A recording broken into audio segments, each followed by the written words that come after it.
Welcome, everybody. Wow, thank you for coming. This is really fantastic. Full house. I'm super excited to have this talk, to offer this artist talk conversation among the two artists in this exhibition household, which would be Joan Gaustad and Michael Lease, and Amber Esseiva, who helped curate the show, and myself, who did some curating. So we're just going to open it up for talking amongst each other and then maybe have some questions. Time for questions. Thank you all. I'd like to give a bunch of thank yous, but number one thank you to Mike and Claire Zitzow for supporting Sediment and being able to support artist talks and things like this. And I'd like to thank all three of these people for being so wonderful to work with, but we'll get started. So we're going to pass microphones back and forth between us. Then we'll have a duet with us, and they'll have a duet. So you all will share that one. Okay. So I'm gonna start it off. I'm Michael Lease. I think I know most of the people in this room, and I'm really thankful that you all are here, and really grateful to Claire to making this opportunity available for Joan and me and Amber and Claire to all be partners in this exhibition. And so I'm going to just start it off talking a little bit about the book and why the book exists, because that's really why we're here today. So the best way, that's good, right? Did I need to say any other thank yous? Good, all right. So the best way to for me to kind of begin talking about the book is to talk about a photograph that I took at Joan's house at an after party for an exhibition called Knock Knock that we mounted at the Anderson Gallery back in 2010-ish, maybe, Paul? It was an exhibition of work from Paul and Sarah Monroe's collection, and we had this amazing exhibition over the summer. And Joan had the after party, and I knew Joan a bit then, but so I was looking through her house, and I always have a camera on me, a little cheap camera, took this photograph of a 4x6 photograph within the clutches of this night blooming cereus. And I took some other pictures that night, too. I took a picture of Joan's dog, Puccini, which you may remember. And I think I got a picture of Paul. I think it was Paul's birthday that night. Might have actually been the case.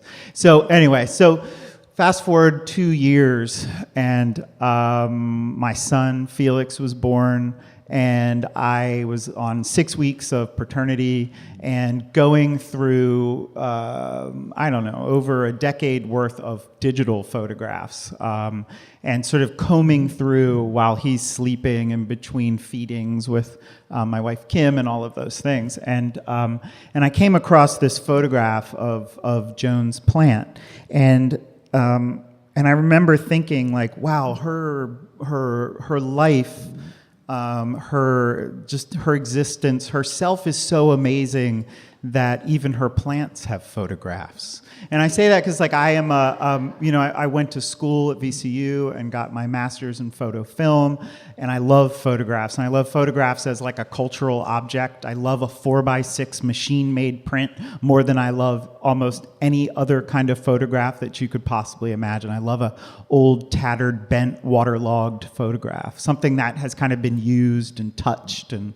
just handled. And so I was thinking about this photograph, and then what I'm also thinking about is I'm thinking about Joan, and I'm thinking about Joan's loss of Jerry, and I think somewhere inside me, I think I'm thinking about Joan's catastrophic loss and how much she was affected by Jerry, their partnership, their marriage, all of those things sort of changing, and then at the same time that I'm sort of thinking that, I have a son who's literally a couple of weeks old, so I have this like overabundance of like wealth in life, and I'm thinking about my relationship to this son, my son Felix, and thinking about the photographs that I'm taking of him are going to sort of follow his life, and they're going to be these photographs of this kid that's going to get older, and I'm going to look back on these photographs and think about what was and what no longer is, and I don't know. So I didn't really know Joan that well. We had done a project with some teenagers where we had wheat pasted a bunch of photographs of theirs onto the front of she and Jerry's studio at Granby in Maine, where Corin and Molly now live. And so we kind of knew each other, and we knew each other through Ashley Kistler.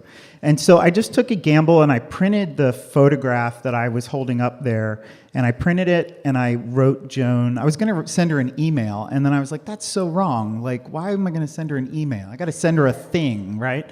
And so I wrote this letter, a little card. It's a postcard. And it starts off the book. It says, "Hi, Joan. I was just looking at this picture and fantasizing about a collaboration. What if I take pictures of parts of your house, like the attached picture, and you write reflective sentences, paragraphs, or essays, your choice, about the images? We could make this into a modestly produced book. It could have many pictures and many words, or just a handful of pictures, say 5 to 7, I was very particular, and many words. I like the idea of doing this because I love pictures with words and captions." Another parenthesis, my newspaper addiction is evidence. "I love your house and the love and history that drenches each nook, cranny, and ledge. And I love how you tell your stories about your life with Jerry. Just something for you to chew on. I look forward to hearing from you. XO, Michael."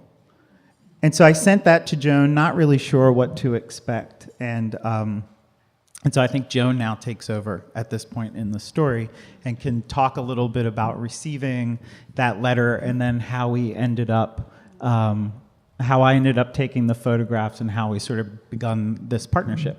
Does that sound good? Okay.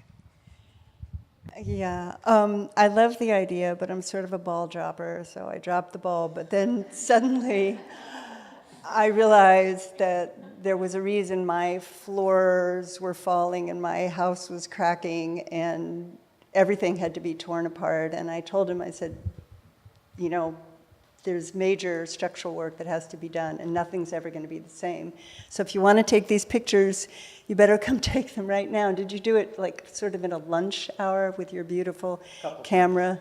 Couple of lunch hours. And so then you sent me these snapshots that I laid out in a row on the floor, and each, you know, Michael always say I have a story for everything. Each one had a story, but it sort of formed a story as I laid it out with just that random pillow. I thought, how does this fit? And I just thought, well, it's a punctuation. It's a pause in the center.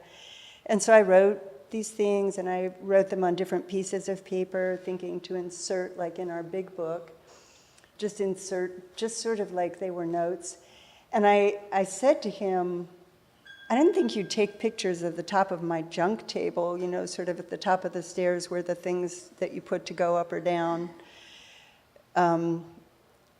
They're always the things that just end up staying there. And he said, well, I didn't think you'd write on my photographs. And I said, oh, really? I thought that's what you wanted to do. And in our original book, I had written on his photographs.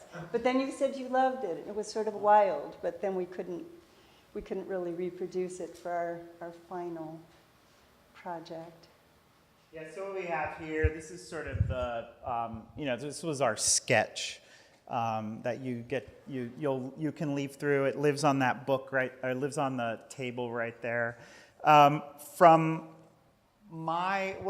happened for me was that I didn't expect Joan to be so into photography, honestly. Like, despite the fact that there were photographs all over her house, you know, I just actually 3 days or 4 days ago learned that Joan would take a camera with her when she wasn't around her paints and wasn't able to draw in order to be doing and making something. So I didn't quite realize Joan's level of sort of her commitment to photography and her interest in sequencing. And so I thought I was literally going to Joan would write some pictures or write some words about the photographs, and I would then figure out the sequence of things, but it was like the exact opposite, and it was really pretty amazing. And Joan did write all over the photographs, which was just this great thing that happened that I didn't expect at all, and it was just like I don't know. It's like you often need someone else to make the thing you thought you were going to make it better, which for me, I think is like why I often end up so often in collaborative projects, right? I've got this like little seed of an idea, and I start thinking about how can it become a better idea by actually working with someone else. One of the things, so we worked on the book for about 6 years, which is a long time, and it's not like we met every week and we talked about it every week, but or every year actually. But the thing to maybe the way I've been characterizing it is like Joan is like a raging fire. Right, and like she has like in the way that she works, there's just an amazing amount of momentum, and I think I am a smolder. I'm like a slow smolder, right? And occasionally you put some kindling on, and it might get a little big for a little while, and then it smolders back. And I think that to me, it's actually really evident in sort of the differences in how we work. Like I come to photography very much in love with photography and in love with William Christenberry and Walker Evans and like Craigie Horsfield and the way photographers are sort of looking at the world in order to sort of preserve that little slice of the world in perpetuity. And I know that that's a complicated bag of worms to even say that, but and whereas like there's and I think for me, I see Joan's paintings, and I think that there's a level of action that is so different for me than like what's happening in, say, my photographs. So 6 years went by, and we worked on it back and forth for a while, and we passed this back and forth. And so there were all these great Post-it notes that we would sort of communicate in Post-it notes and think about how to maybe make it a little more of a narrative story about her house, and then how to not do that. And there were different themes that kept sort of rising to the top, right? It was evident really quickly to me that like each story had mortality at its, like each photograph had mortality more or less at its root, and that there were really interesting, like whether it was a dead cat or whether it was the hands of a nephew in a photograph that was taken on September 11th, 2001, right? And so it's just like each photograph that I took just had so much in it. Joan, we got to a point where I felt like with, my day job, I think everybody knows what my day job is.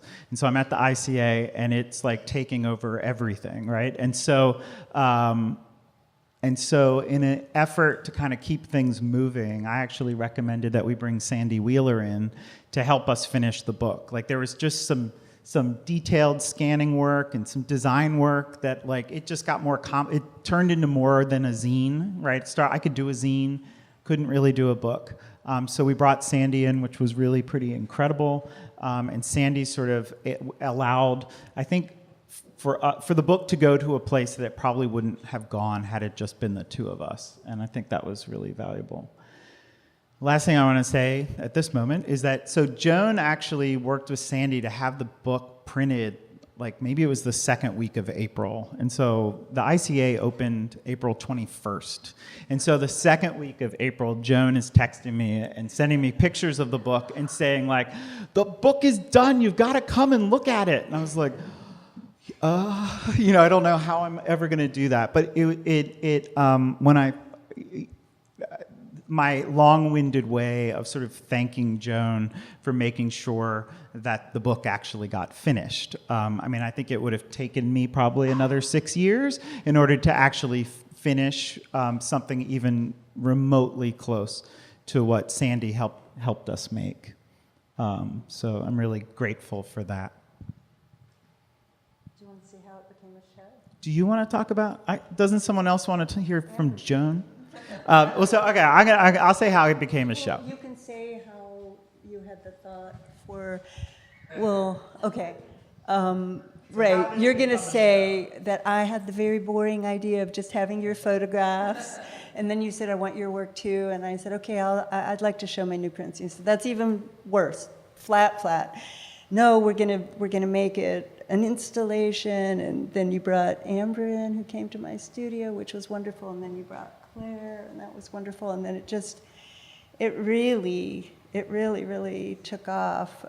It just astounded me how this happened, and I feel so grateful. I was telling Paul and Sarah, I was in the other room doing the pinup wall, which an intern had just laboriously copied from my studio from a cell phone picture, bit by bit, but it just wasn't right in the space, so I redid it, and I was just listening to all of them, and I felt like, I was telling Paul and Sarah, Bruce Wilhelm in the amazing Yo Bruce and Jerry show, Bruce's painting, his little girl was drawing on the painting, and he picked her up with her charcoal and let her draw all over the painting, so her art was in his art. And that's how I felt here, like my art became a part of all their art, Michael's concept, just hearing like Amber say, I have an idea, let's put that big painting there, and then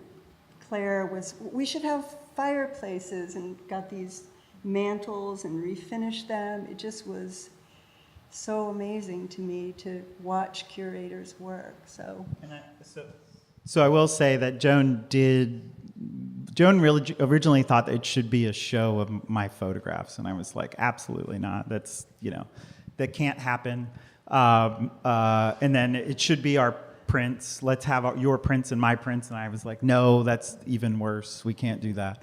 And so I said that because I have loved Joan's work for a good, I think we're going on about 10 years now that I've known Joan's work really well and have followed it and have just absolutely been in love with the work in just ways that I think are ineffable. And so the idea of having a show with Joan and not being able to show maybe a piece from the late 80s or early 90s, from decades in between all the way to some of the newest work, which are the prints that Joan has been working on with Brittany. There are 3 of them here. They're absolutely amazing. And so I just thought that the more I thought about it, I just thought no, it's time for Joan. I need a Joan retrospective or survey of sorts. This needs to be an excuse to do that. I've never seen anything like that here in the city myself, at least in the past 15 years that I've lived here. The whole time I've known Joan, also I've known her to be sort of a champion for Jerry's work, and just making sure that his work is remembered, that his work ends up in collections, that it's, whether it's the library, the Virginia Museum, or that Reynolds is placing it wisely across other places as well. And so I've seen her sort of work tirelessly for Jerry's work, and I was like, I need to figure out how we can do something similar for Joan. And so let's figure out how we can do that. So in order to get Joan to trust me to curate a show, I was actually texted Amber, and I was like, hey, will you curate a show of Joan's work with me, to go along with the photographs and kind of about the book. And Amber agreed. Amber was immediately into it and agreed, which made it, I think, easier for Joan to sort of relax about the idea of maybe me acting as a quasi-curator, a proxy curator. And then we sort of thought, so the other thing, I really wanted to have this show at Sediment. I know that a lot of you in this room have never been to Sediment before, and that this is probably one of the least likely places you would expect to see Joan's work. But I thought that having her work in a gallery that's probably more aligned with a generation or 2 younger than Joan was a powerful thing to have happen. I mean, I think that I don't know, I just thought it seemed like the right thing to do. It also seemed like a good way for us to be able to take some risks if nothing here was necessarily for sale. I mean, everything is for sale, Absolutely. Everything is for sale, and you should buy all of it. But it's not a commercial gallery. It's a gallery dedicated to working with artists and helping make sure their projects get made. And it just seemed like a really great fit from there. So can we transition to me not talking? Okay. Great. Okay. So, as Michael said, he asked me to curate the show, this summer. Is that your candy Thank you cigarette? for my candy cigarette. This summer, and so I did a studio visit with Joan, right? It was about the summer, which I don't know how long we were together in her house because of the way that Joan works and the way that her house is set up and her studio is set up. It takes like about an hour to get to the studio. And every inch of Joan's house is filled with this kind of pure wonder and creativity in the way that completely blows my mind, because it has a quality that, I felt like I had in adolescence, which I feel like I lost, but I try to regain. I went to art school to try to regain, and it was really expensive.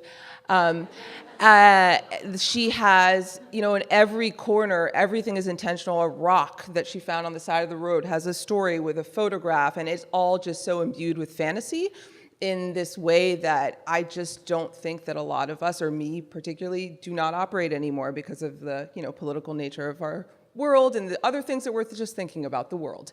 And everything that she did was pure fantasy. So the picture that Michael talked about, like even the reasoning that Joan explained for putting a picture of a night blooming Cyrus within a night blooming Cyrus that was not blooming was a way of trying to like coax the plant into blooming itself by an image of itself blooming, which is just like how much time it took her to think of that and to do that was just so beautiful to me.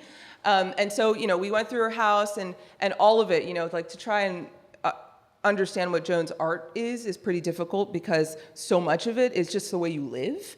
And so we got to her studio and there was this collage, which you'll see in the front of the gallery, which is just, again, the epitome of the beauty that she's able to see in the simplest, most boring magazines that I would think would be completely banal, but Joan spends time. It's like time for her is slower and more beautiful than anyone else's time.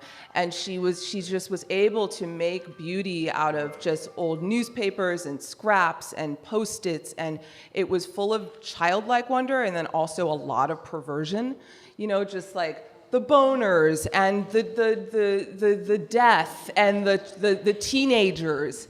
I just felt like I was in a Catholic school, like you just open the closet of someone's boarding school cubby, and it's just like this crazy fantasy, which I found was amazing, and I want to live that way. And so I just am so in awe of Joan's work, and particularly in all of that, the way that she collages in life, the way that she's able, her home is this kind of portal for these generations of VCU art students that go through artists, these conversations, these objects, and it just has so much life and so many stories. And both of you, Michael too, even when I was an undergrad, you really gave me an appreciation for very slow stories in a way that I didn't have before. It took some time, like, this is kind of boring. And then you were like, no, listen, this kite is significant. And I'm like, all right, that's a nice story. And so both of you being able to support each other and collaborate to bring to the fore your qualities of looking at life and looking at the world, which is just so special, was something that I really wanted to be a part of. And so it really, for me, it started with a collage wall, thinking about how can an exhibition be a collage, and how can a collage be a collaboration between two people? How can Michael's images and Joan's works and all of the tchotchkes, so there's kind of a death paw for Puccini, which is in the show, and these rotten little ducks, which I love, which are in the show, that all have stories. And so thinking about how we kind of layered these stories to make it into a show, how we chose to use images as vinyl that then go under paintings was just a way of extending this both collaboration between you two and this way of working. And also there are these little tiny pictures in these cheapo frames that Michael calls of Michael through the process, like just taking pictures of Joan's house, and then you see the actual, the result of that picture in the book, and the process in the book was very beautiful. You know, this amazing thing that we decided to do, and all of it has so much symbolism, you know, so Joan showed me this closet in her house where there was ashes for Jerry and these objects, and there were these two prints that you see here. And then we decided, like, you know, okay, well, if we can think about this history of both of you going through life, thinking about death and thinking about life and thinking about love, like, how can we symbolically think about this as being the future for Joan and for Joan's work and for Joan's life? And it's like, well, why don't we just put them in the fireplaces? Why don't we just put the ashes in the fireplace, which is like a completely symbolic move, but then as an object in the space really was powerful to me. And then bringing in her futon, which all of us have sat on for countless parties in her house.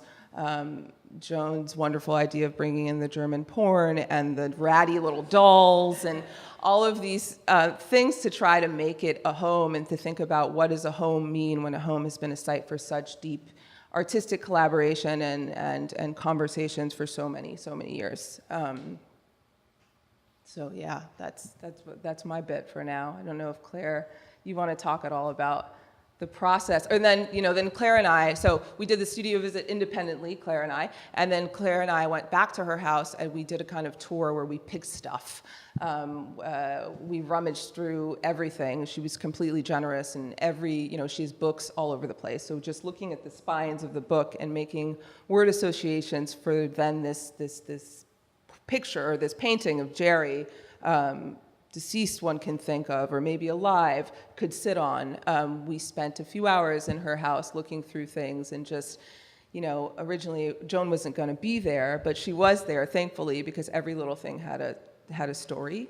And that story involved so many people, like, that I know that are really dear to me, that are so dear to people in Richmond and the community. Like, there's this photograph over there with in the bathroom, and in the book there is this transparency over it where Kendall Buster says, like, that looks like, what did she say? It looks like it's like a bunch of Catholic schoolgirls were sharing a bathroom, but it's just Joan, you know, like, and I love that, and I thought that was really beautiful.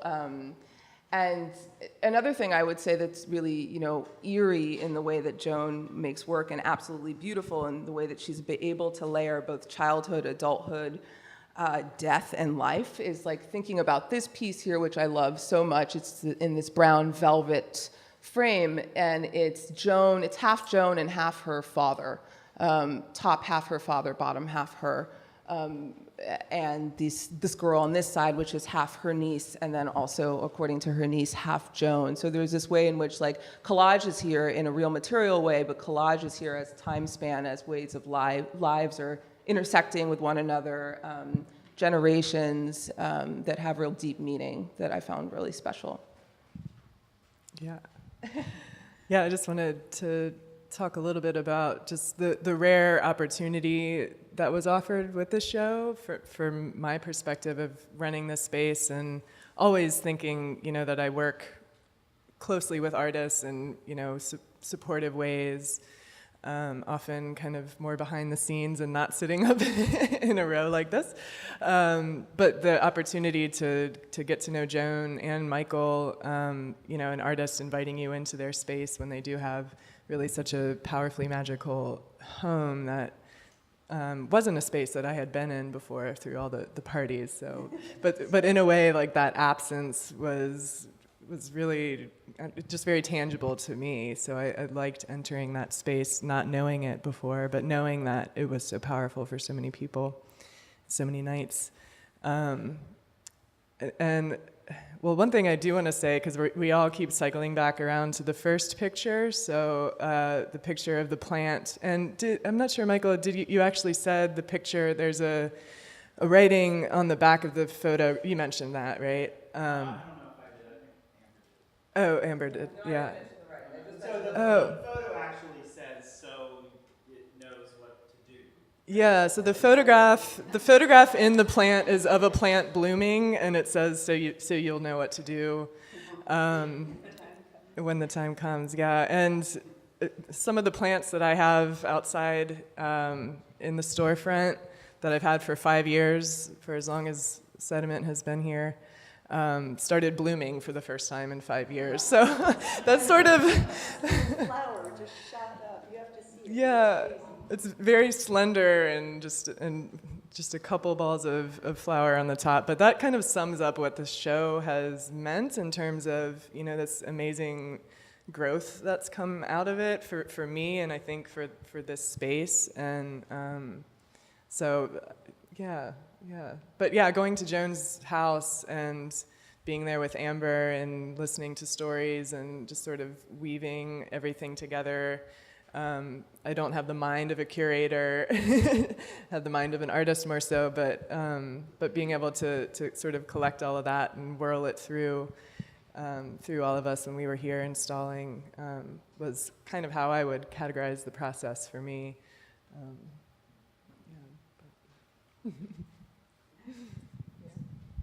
So Claire was actually the one that suggested that the writing goes on the floor.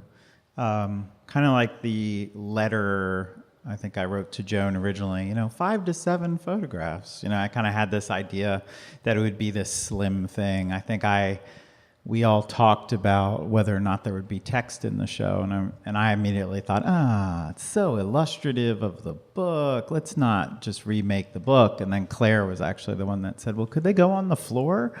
It's like, yes.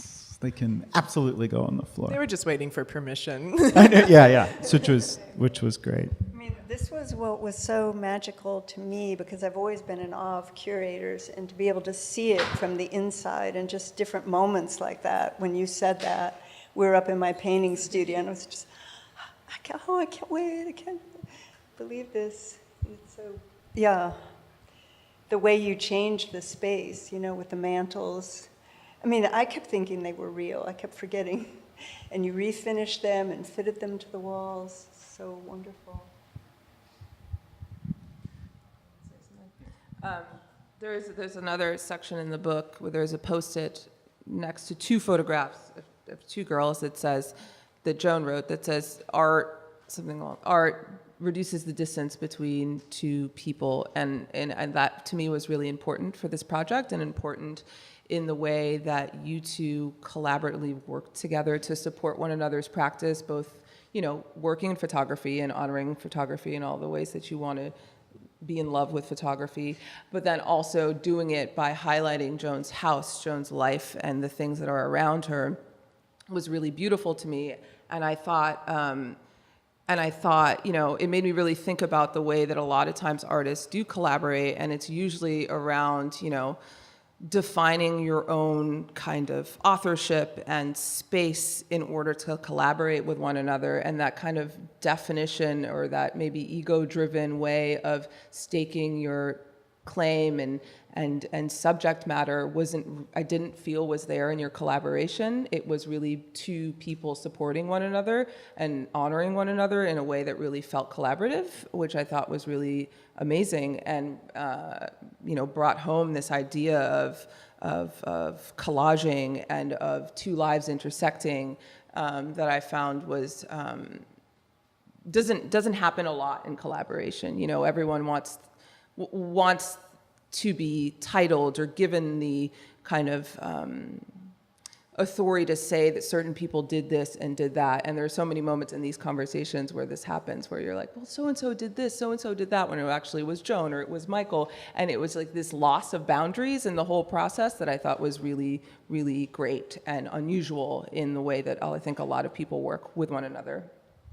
You had mentioned in the podcast, the Look-See podcast that we did, and yeah, we talked about this a lot, the closing the distance between 2 people, or however it's phrased, between 2 humans. And you had said, I lost my train of thought. Oh, darn, I was going to keep talking about that, but I totally let, whoop. Scratch that, maybe it'll come back to me. It will, maybe.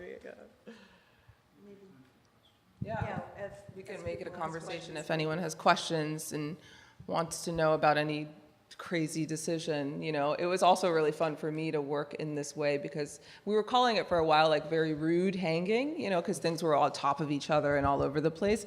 And it's actually, to think about what I just said, like the way that like the collaboration allowed the boundaries between two people to kind of dissolve. I see that in the way that the show was put together, and it's actually not rude at all. It's kind of quite generous, but in the way that we understand it, it would have been like Michael's photographs and Joan's paintings, and they would each have had their own space, and they do and they don't in a lot of ways in this show. I remember now. Talking about I think it started as impolite, Yes. and then it turned to rude, and then it went somewhere else too. Boner painting. Yeah, when we started referring to certain works in like their shorthand for some kind of rude term. Yeah. So there questions? Anybody have any questions? Oh, and then it turned to. I'm sorry. One more thing. I'm sorry. My brain is kind of yeah. But then it also turned to Amber during this podcast mentioning the trust that is required to work in the way that we did, and especially with Joan. And I think at first Michael was thinking like, we're just going to go into her house and she's going to be gone, and and that never worked out, which was great because then we got to drink the nettle tea and wine and hear stories. But like the level of something so unique about working on this show, I think, has been the level of trust, the level of vulnerability that both of you had, really. And I think that maybe all of us, to some degree, just kind of worked within. But yeah, being able to nail through someone's photograph to hang a portrait of someone's dad and mom, and that kind of flexibility, or Joan and her father, that kind of flexibility and vulnerability and openness was a big part of the show, which is a big part of your house as well. So, okay. Sarah, someone wants to know how you chose the books. Well, I gave them an assignment. So it was like I really wanted that painting. Like the only, No, but she said I know, but I said, so I was like, I want 16 inches of books. Oh, I see. So, we were just playing with the spines, and the spines have different association to my understanding of Joan and to her life, like, what does this say? The sexuality of Jesus, lower back disorders, Bonnard. There's this yoga and Goya book that looks the same when you flip it upside down. Can we read that whole line? Because if you haven't seen it, I'm just going to read from top to bottom. Because, at first it was playing with, like, associations with Joan and her work and the show. But then there's also, I think, a bit of poetry. So, sexual secrets, yes, but I'm with her. Ladies in G, the beautiful brain, heaven, nude men, Goya, yoga. So that's, yeah. That's good. I think Liz had a question. Any other questions? No. It was a handful of questions. It was really fun to wander around the show and see a painting and then a picture of that painting and then a photograph of that picture embedded in multiple sort of cascade of iterated images. And I found myself wondering, since apropos what you were just saying, Claire, over the period of years that you both worked, did the project itself drive or inspire or initiate any change? Because you both still retain very strong individual presences in the room. And I'm curious if the collaboration brought on new things in those individual works. Michael, in your photograph, and Joan, in your drawings and paintings. Did this project influence the works that, as they got made for this? You mean made for the book or the installation? Well, I mean, there's the book, there's the show, and then there are the works themselves that presumably, I don't know. always pre-existed with the show. Yeah, I don't know if this kind of doesn't answer exactly, but I so loved Michael's very first thought, aside from having the futon as sort of an obstruction and having things from the house, but he always wanted to have what John Ravenel called a Fayum tomb painting with the pussy willows. This was his one thing that was going to happen, and I so loved that notion, but also someone took a picture and posted it on Instagram of a bit of this photo, a bit of that photo and a bit of this piece, and it just hit me like, I want to do that. I want to do photos, but I don't think that answers your question, but. How about bookmaking? Your other, like your relationship to prints now? So the prints you started making with Brittany came after we started working. Right. And then your other book that Joan is making this amazing book right now. Do you want to talk about those? Well, it's a book called Someone's Missing, and I Think It's Me, Our Great Adventure with Brain Illness. And this book was such a gift from you because, it sort of gave me a start on that. And that book has photos, but it has paintings and drawings, and it's sort of an expanded version. And I think it's going to be rougher than our household book. But you answer. I think for me, I wouldn't have installed my work like this if I wasn't working with Joan. So when I've had the opportunity to have a two-person show, which I really like two-people shows, I'm always and I've gotten to choose who that other person is. If you get that opportunity, it's a very deliberate choice, and because you want obviously some relationship, some dialogue, visual between your work and the other person's work. But Joan was so more, Joan is incredibly generous, and I think we all know that. But what she was really was that she was so open to our ideas and to my ideas. Like the original idea that we were going to go to her house in order to choose work and not have Joan there was because it was a couple of things. I knew Joan was really busy getting ready for Yo Bruce. I know Joan has some pretty major health problems and like with her back and can be in pain. I just wanted for her to take it easy and to trust us and to just let us treat her well and not have to feel like she needed to work too hard through this whole process. But what ended up happening, it was so, like Amber said and Claire said, it was so great to have Joan there. It was like the worst idea I ever had to not have Joan there. Like it made total sense to have Joan there. And then we all became these partners. And once Joan was open to like baby, parakeet baby, I don't know, I have no idea what the real, right? Pet, that piece is like buried in the basement, in the archives next to across from Jerry's work. And when Joan was like, yeah, we could have that piece. And I was like, really? We can have a piece from the late 80s or early 90s? And then Joan was like, but we have to have one of these prints. And I was like, a very particular print, that one. And she was like, we have to have that one. So we made a couple of deals, right?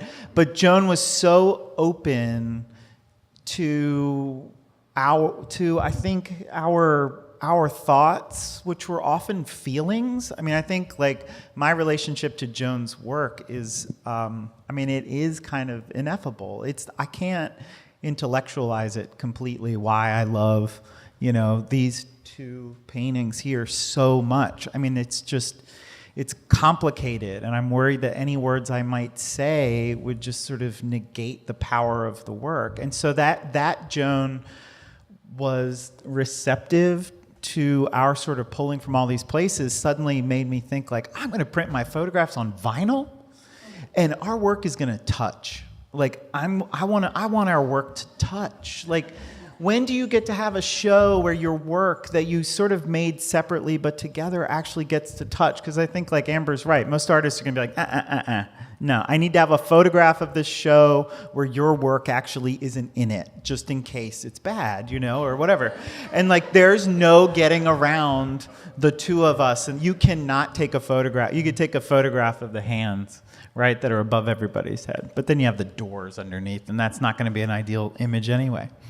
So, like that we could do that together, for me, that's like something I had never done. And that's sort of a change.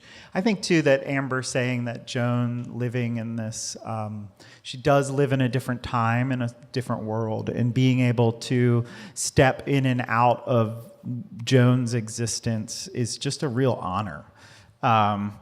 So whether she was there when I photographed her house or whether we're talking about the book, like being able to dip in and out is like a great way to sort of check what it is to be an artist and like what it is to be committed to your practice and to, I don't know, I can't say how honored I feel to be able to show my photographs, which, among these paintings and among Joan's legacy in the city and the importance of Joan in the city. And so I don't think that without Joan's generosity and, I don't think that that would have been possible.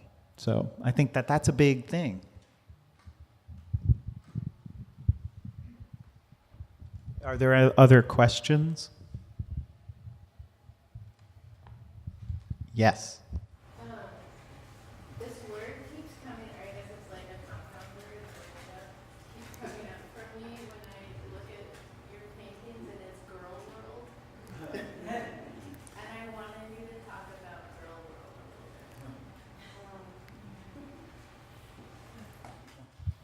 Girl world. Yeah, I like that. Well, yeah. I actually painted babies for about 21 years, which was sort of bizarre. And then I started taking pictures of my nieces, and what you were talking about, photographing the pictures of the hands actually came. I was in Germany, and my little nieces were in the back seat reaching for me, and I just snapped pictures of their hands, and that sort of started my taking pictures of them when they came back and they started growing up. But I do have very tender feelings for girls of that age, 11, 12, 13, when we're kind of transitioning from, subject to object or whatever. That's always very poignant for me. And so actually my youngest niece, I asked her what she thought of these T-shirt paintings, and she said she was 16, and I'd been painting her from when she was little. She said, "They're cool. I like it because I'm not naked." And I said, "Oh, God. Okay," that really struck me. And I had a painting of her when she was little naked that I was going to put in the show, and I said, are you okay with me showing that? And since they got 10% of sales, I don't know if that's why she said it's okay, but I didn't. And I really thought about that, and I started sort of, I said, do you understand these are not portraits of you? You're sort of like an actor in my play. And she said about that one, the one with the bound hands, that's you, and that was at the very troubled time of going back and forth to Jerry on these windy roads. But I don't know if that gets to girl world. I just want to say one thing. I didn't intend to bring German porn in. I just said, these are the magazines from when I was in art school in Germany. And looking at them now, they do seem kind of pornographic. Just wanted to add that. Did so. But you used them to learn German. It wasn't about the picture. Will you talk about your color, your palette, like the color in your work? Yeah. Well, I was always so jealous of Jerry's rude color. He would just put these colors that just were so wrong, and he liked things to be wrong. And I always felt my color was so tasteful, and I just couldn't get around it. So I started just, paintings like that, I would project and take Caran d'Ache crayons and draw it.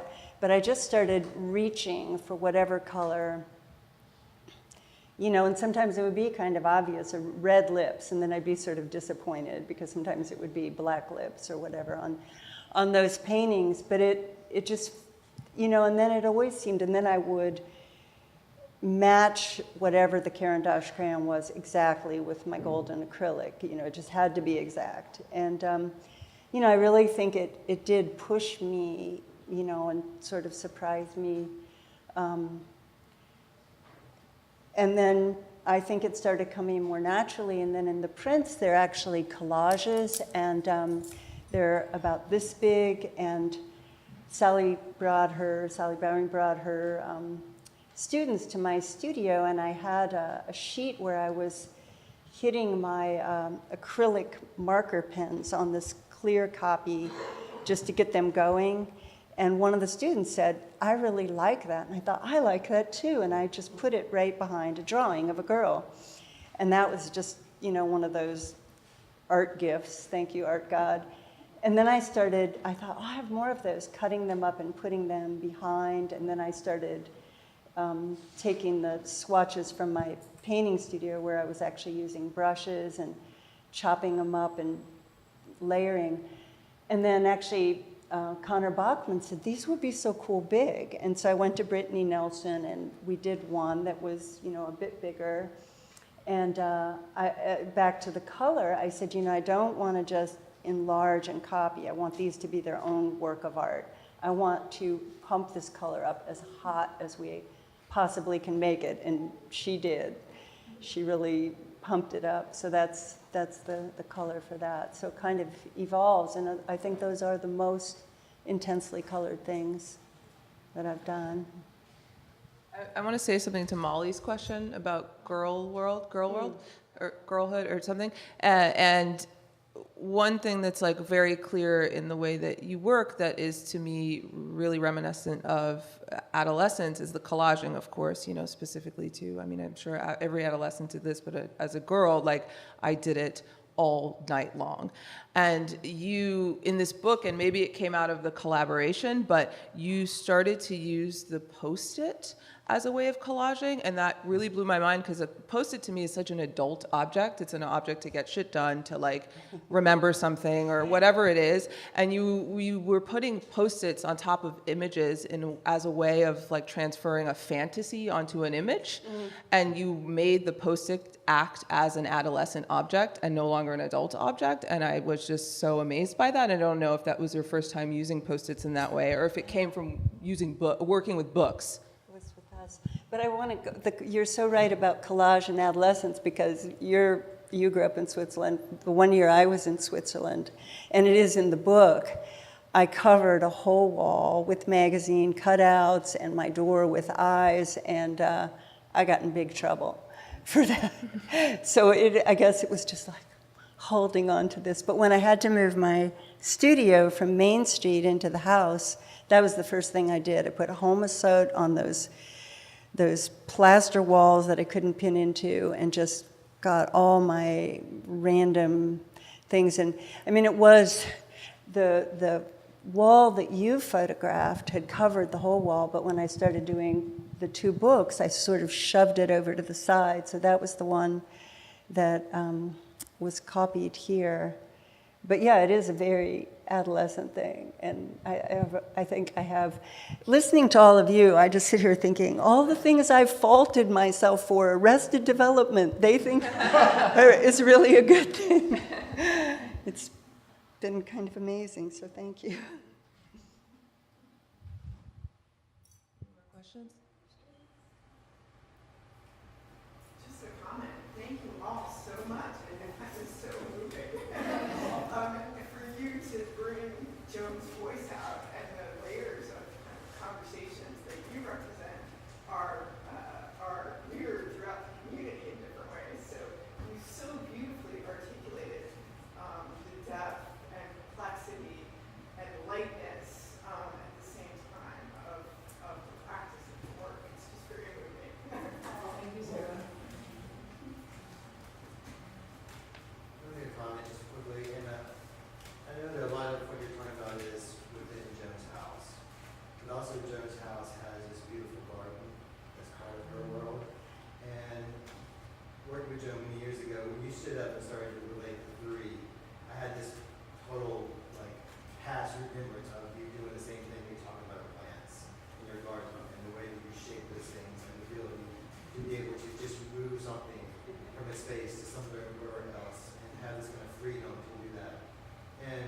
I'm walking in this space right now, I have that kind of like notion that this is art.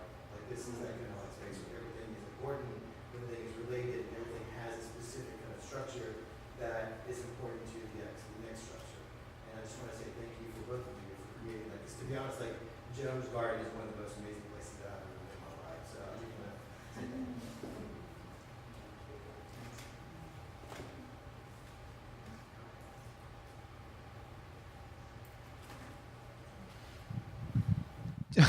Liz, yes.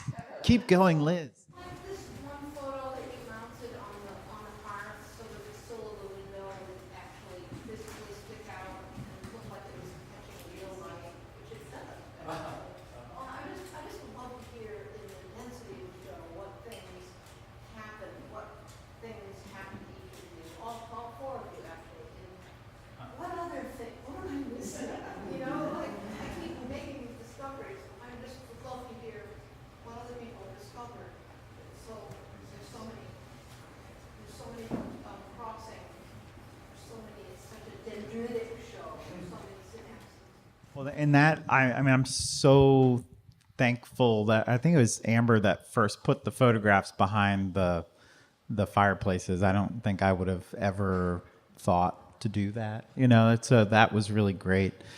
I know for me, I talk about photographs being kind of stupid, and like that they're infinitely reproducible, unless it's one of those great 4x6s from the grocery store, but getting to treat them, I don't know, the fun thing for me was really like having these stupid photographs with these like really amazing smart paintings. It's not, and I'm not trying to disparage myself, but I think like the photograph as an object is like kind of a dumb thing, like unless it's one of those really old things, or if I go to if I put it in $1,000 frame, it suddenly is a lot smarter than it is when it's just a piece of vinyl like sticker that's on the wall. So being able to like, there's a playfulness to the sticker, and I think that like Joan again kind of opened up, like our working together allowed me to do this thing that I don't think I would have done otherwise.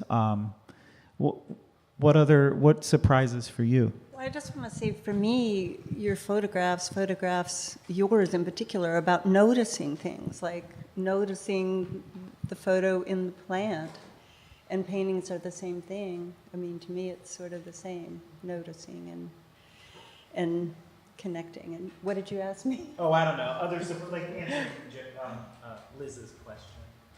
What other surprise? What moments of discovery for you? Within the show? Oh, I just love seeing what other people notice, like Megan Goldfarb noticed, was it you, Amber, who put the little things, and she said, "That's so Joan. I can never find any place to put anything down in her house." There's a series of chewed up doll things that Oh, are yeah. resting on paintings and on the floor.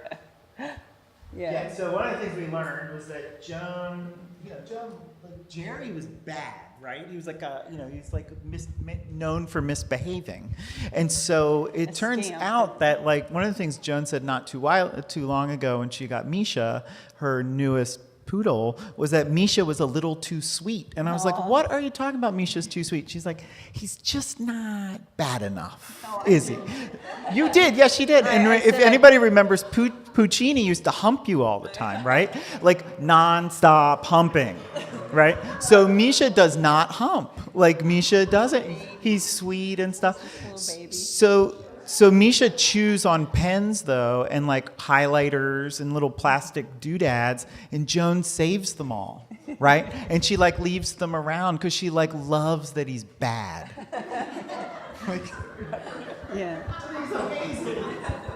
Yeah, actually, on Valentine's Day, which was the day Jerry left the living world, I was out. It was a blowy day, all cold, and somebody said, "Can I pet your dog?" And I said, "Sure." And she said, "He's so sweet." And I said, "I know." And I picked the rascaliest one in the litter. And she said, "Of course you did." And I said, "What do you mean?" And she said, "Aren't you Joan?" And I said, "Yes." And she said, "You were married to Jerry Donato. He was the most appalling person I ever met." I said, I know. I thought so too.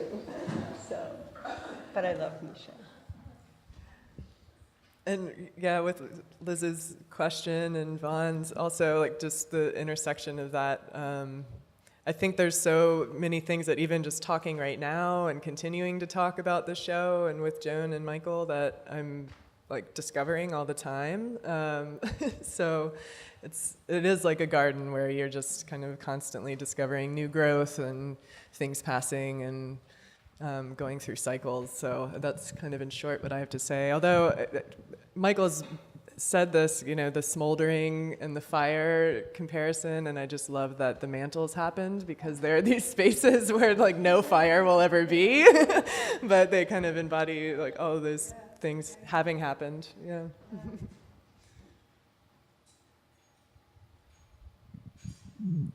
I think now's the point we say thank you for coming on you this for coming. Sunday afternoon.